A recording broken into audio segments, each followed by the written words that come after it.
Last week آپ نے نبی علیہ السلام کے واقعہ مبالغہ کا بتایا تھا. یہ واقعہ کس سن ہجری کا ہے؟ مکہ کا ہے یا مدینہ کا؟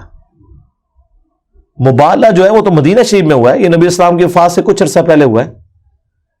یہ تو غزوہ تبوک کے بھی بعد کا واقعہ. یہ آلموسٹ آپ سمجھ لیں 9-10 ہجری کا واقعہ.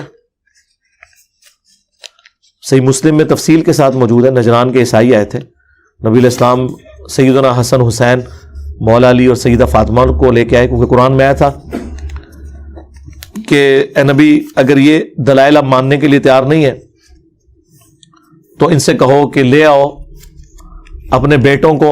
ہم بھی اپنے بیٹوں کو لے آتے ہیں, تم بھی اپنے بیٹوں کو لے آؤ. ہم بھی اپنی عورتوں کو لے آتے ہیں, تم بھی اپنی عورتوں کو لے آؤ. اور ہم بھی خود آ جاتے ہیں, تم بھی خود آ جاؤ. پھر اللہ کے حضور اوپن میدان میں لعنت کرتے ہیں کہ جو جھوٹا ہے اس پہ لعنت ہو. تو نبی علیہ السلام پھر اپنے ساتھ سیدنا علی کو لے آئے. ظاہر ہے کہ وہ نبی علیہ السلام کے بیٹوں کے مانند بھی تھے اور نبی علیہ السلام کے حوالے سے وہ نفس بھی تھے, کیونکہ نبی علیہ السلام نے فرمایا علی مجھ سے ہے, میں علی سے ہوں. یہ صحیح بخاری میں حدیث ہے. اور اپنے بیٹے حسن حسین لے کے آئے. آپ کی اولاد جو ہے وہ انہی سے چلی, آل محمد اولاد علی. اور عورتوں کا کہا تو اپنی بیٹی سیدہ فاطمہ کو لے کے آئے, اپنی کسی بیوی کو نہیں لے کے آئے. اور یہ اس بات کی اناؤنسمنٹ تھی کہ یہ جو اہل البیت والا پروٹوکول ہے یہ نبی علیہ السلام کی کسی بیوی کو بھی یہ والا حاصل نہیں. ویسے تو حضور کی بیویاں بھی اہل البیت ہیں, اس میں کسی کو اختلاف نہیں ہے. کوئی بالکل مینٹل ہوگا وہ یہ کہنا شروع کر دے کہ حضور کی بیوی اہل البیت نہیں ہے. بیوی اگر گھر والی نہ ہو تو اور کون گھر والی ہوتا ہے. لیکن یہ جو اسپیشل پروٹوکول جو اہل البیت والا ہے وہ نبی علیہ السلام کے وہ دودھ کے رشتے کے لوگ ہیں, خون کے رشتے کے لوگ ہیں.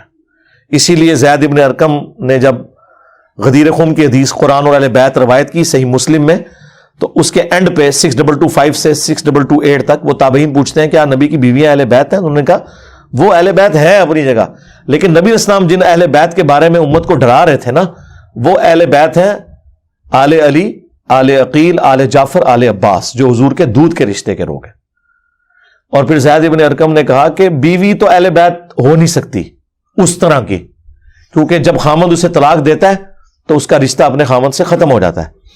حضور کے اہل بیت وہ ہیں جن سے آپ کا رشتہ ختم ہی نہیں ہو سکتا, دودھ کے رشتے کے لوگ اور خون کے رشتے کے لوگ, سوائے ایک استثناء کے کہ اگر حضور کے خونی رشتے میں سے کوئی کافر ہو جائے پھر وہ اہل بیت میں نہیں رہے گا. میرا اپنا کلاس فیلو تھا, قادیانی تھا اور وہ سید بھی تھا, تو اب وہ ہاشمی نہیں رہا, کیونکہ سورہ ہود میں اے نوح یہ تیرا بیٹا نہیں ہے, یہ تیرے اہل سے نہیں ہے, کیونکہ کافر تھا.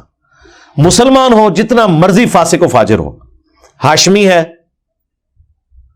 یا قریشی ہے, کیوں نہیں قریشی صاحب, ٹھیک ہے, تو وہ سید میں شمار ہوگا.